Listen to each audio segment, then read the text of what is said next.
Donc, bonjour à tous, aujourd'hui on va trouver des équations de tangente, et on va les trouver par deux méthodes différentes. On va calculer les nombres dérivés par deux méthodes différentes également, et enfin on va vérifier les résultats obtenus avec la calculatrice. Bon courage, merci à vous, et à bientôt. Au revoir.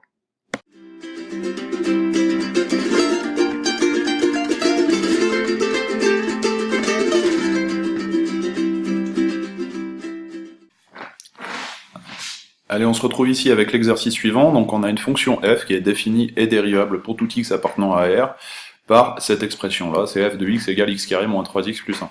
On vous parle de CF, on vous dit que c'est sa représentation graphique dans un repère, et ce qu'on vous demande, c'est l'équation de la tangente T2 à CF en son point d'abscisse 2.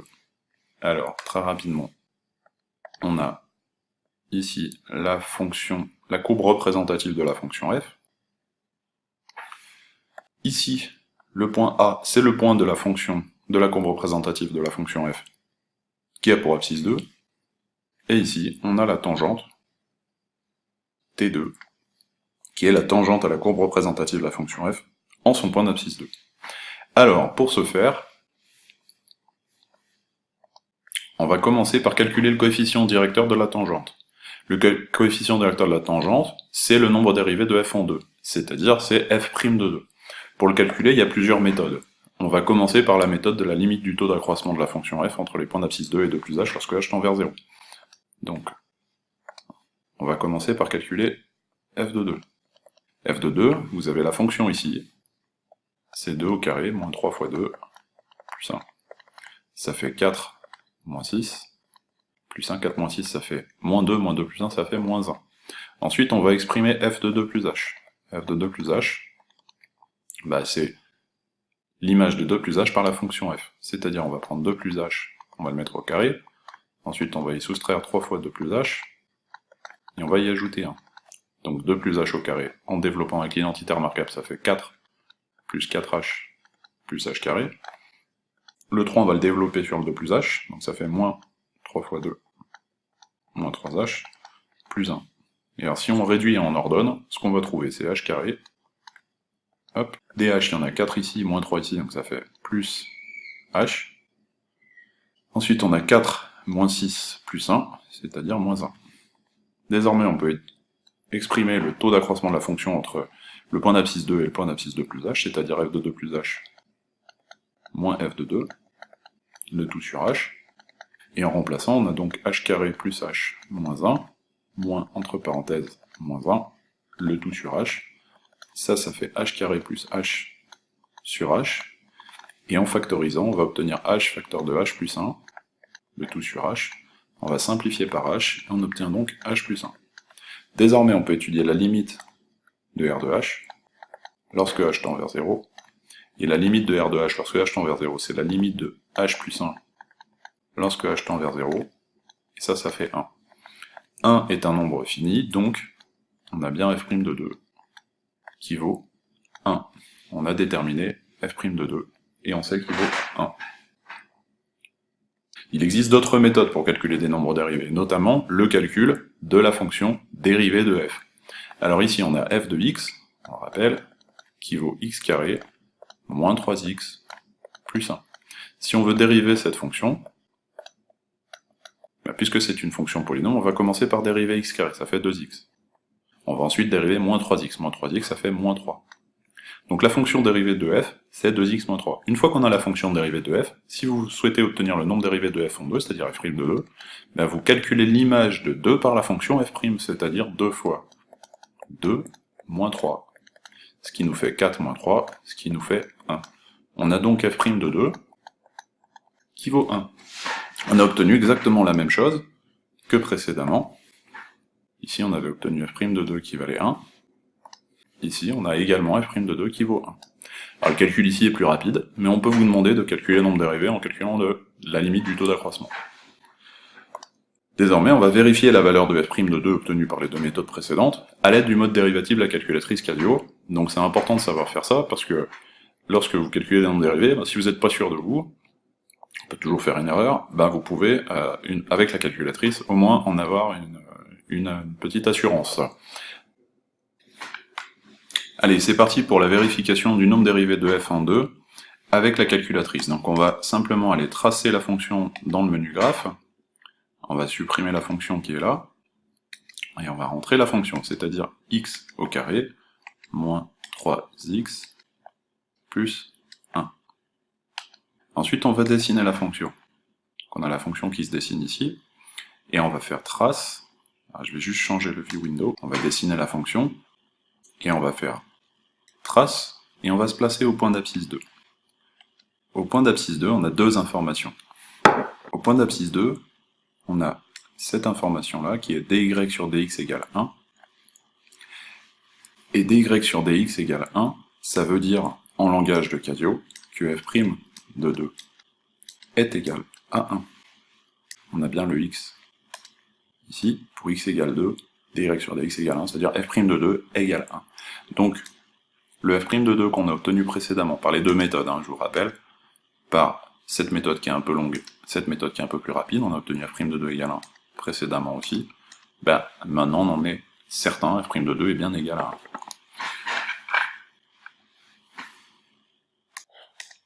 Alors, désormais, je vous rappelle qu'on a la fonction f et on veut déterminer désormais les coordonnées du point de contact entre la tangente T2 et CF, la courbe représentative de la fonction f. Donc le point de contact entre CF et la tangente, c'est le point A. C'est évidemment le point d'abscisse 2.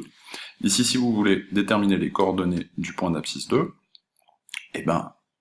graphiquement, vous pouvez le voir, ça vaut moins 1, mais par calcul, il suffit de calculer f de 2. f de 2, on l'a déjà fait précédemment, on le refait, ça fait 3 fois 2 plus 1, et ça fait moins 1. Donc ici, on sait que le point A, d'abscisse 2, il a une ordonnée qui est de moins 1, qui est bien sûr de f de 2. Pour vérifier les coordonnées du point de contact entre la tangente T2 et CF, la courbe représentative de la fonction f, on peut également utiliser la fonction trace. On l'a déjà fait. Cette fois, c'est pas dy sur dx égale 1 qu'on va regarder, mais c'est y égale moins 1. Pour x égale 2, y égale moins 1. Donc ici, en langage de Casio, ça veut bien dire que f de 2 vaut moins 1. Donc là, encore une fois, vous êtes certain d'avoir la bonne image du nombre 2 par la fonction f. Allez, on enchaîne. Donc, désormais, on va pouvoir déterminer l'équation de la tangente T2, mais pour la première méthode, on va s'appuyer sur la forme générale d'une équation de droite qui est y égale mx plus p. Alors, la droite, l'équation de la tangente T2, elle a pour forme y égale mx plus p. Or, il faut le savoir, m, c'est le coefficient directeur de la tangente. Et par définition, le coefficient directeur de la tangente, ça vaut f' de 2. Donc ici, on sait que T2, il a une équation de la forme y égale 1x plus p, puisque f' de 2, il vaut 1. Donc on est certain que T2 a une équation de cette forme. T2 a pour équation y égale 1x plus p. Ensuite, on va pouvoir déterminer l'ordonnée à l'origine de la tangente T2, c'est-à-dire du nombre p dans l'équation de la forme y égale mx plus p. Alors je vous rappelle que la droite T2 a pour équation y égale 1x plus p. Ensuite, on va s'appuyer sur le fait que le point A, le point de contact entre T2 et CF, a pour coordonnées 2f de 2, ou si vous préférez, 2 moins 1, puisque f de 2 il vaut moins 1, on l'a déjà vérifié. Donc le point A, il appartient à T2. Et puisque A appartient à T2, ça signifie quelque chose d'important, c'est que les coordonnées du point A vérifient l'équation de la tangente, c'est-à-dire que là-dedans, on va pouvoir remplacer y par yA, et x par xa. C'est-à-dire que la tangente a pour équation y on sait c'est moins 1, et xa on sait que c'est 2, plus p.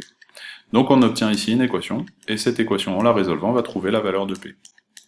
Alors ça fait moins 1, 1 fois 2 ça fait 2, donc ça fait moins 1 égale 2 plus p, et en soustrayant 2 des deux côtés, on va trouver moins 1 moins 2 égale p, c'est-à-dire p égale moins 3. On a désormais la valeur de p. Puisqu'on a la valeur de p, on peut donner désormais l'équation de la tangente. T2 a pour équation y égale 1x moins 3. Voici l'équation de la tangente, ce qu'on voulait obtenir au départ. On l'a obtenu par la méthode de la forme générale d'une équation de droite. Il y a une autre méthode qui existe, on va la voir tout de suite. Alors pour pouvoir déterminer directement l'équation de la tangente T2 à l'aide de la formule générale, déjà d'une, il faut connaître la formule générale. Et la formule générale, c'est la tangente au point d'abscisse A a pour équation y égale f' de a facteur de x moins a plus f de a. Alors ici, c'est la tangente au point d'abscisse 2 que vous voulez. Donc, l'équation sera f' de 2, facteur de x moins 2, plus f de 2. On va les mettre en rouge pour bien les identifier. F' de 2, facteur de x moins 2, plus f de 2. Or, f' de 2, vous le savez, on l'a calculé précédemment, il vaut 1. Et f de 2, lui, vaut moins 1. Donc, en terminant l'équation, ça nous donne donc 1 fois, entre parenthèses, x moins 2, plus, entre parenthèses, moins 1. Donc T2 a pour équation 1 fois x, ça fait x, 1 fois moins 2, ça fait moins 2, plus moins 1, ça fait moins 1, c'est-à-dire que la tangente au point d'abscisse 2 a pour équation y égale x moins 3, ou si vous préférez, un x moins 3. C'est bien ce qu'on avait obtenu précédemment, encore une fois, c'est une autre méthode qui nous permet d'obtenir exactement la même chose. T2 a pour équation y égale 1x moins 3, regardez précédemment, c'est ce qu'on avait obtenu ici. Vous voyez que cette méthode est un peu plus rapide, entre guillemets. Alors, enfin, pour terminer, on va vérifier que l'équation de la tangente T2 obtenue par les deux méthodes précédentes est la bonne. Et alors pour faire ça, on va utiliser la fonction sketch et tangente de la calculatrice Casio-Graph 35+. Allez, pour faire ça, je vous rappelle qu'on va simplement tracer la fonction, draw. Ensuite, on va faire Shift F4 pour atteindre le menu sketch. Et une fois qu'on a fait ça, ce qu'on veut, c'est l'option tangente ici. Donc on va faire Shift F2. Shift Sketch et F2 directement. Une fois que vous avez fait F2, vous indiquez à la calculatrice l'abscisse du point auquel vous voulez la tangente. Ici, c'est le point d'abscisse 2. Donc on tape sur 2, on fait entrer une première fois, et une fois qu'on fait entrer, la calculatrice se place au point d'abscisse 2, on l'a déjà fait. On rappuie sur entrée, et là, il nous trace la tangente. Et ici, on obtient l'équation de la tangente. Je vous rappelle que par le calcul, on a obtenu T2 a pour équation y égale x moins 3. Si vous préférez, on a obtenu T2 a pour équation y égale 1x moins 3, c'est exactement la même chose. Et désormais, si on regarde sur la calculatrice, on a y égale x moins 3 au point d'abscisse 2. Donc on est tout bon, on a obtenu la tangente, et on a terminé la question, le problème. Voilà, j'espère que cette vidéo vous aura aidé à trouver des équations de tangente, à comprendre le nombre dérivé, et à comprendre les deux méthodes d'obtention d'une équation de tangente. Voilà. N'hésitez pas à bien apprendre à utiliser votre calculatrice, parce qu'elle vous permet de vérifier tous vos calculs, c'est quand même assez intéressant. Voilà, je vous remercie de m'avoir suivi, bon courage pour le travail de cette notion. N'hésitez pas à poster des questions dans les commentaires si vous en avez, et partagez la vidéo autour de vous si vous pensez qu'elle vous a aidé. Merci, au revoir.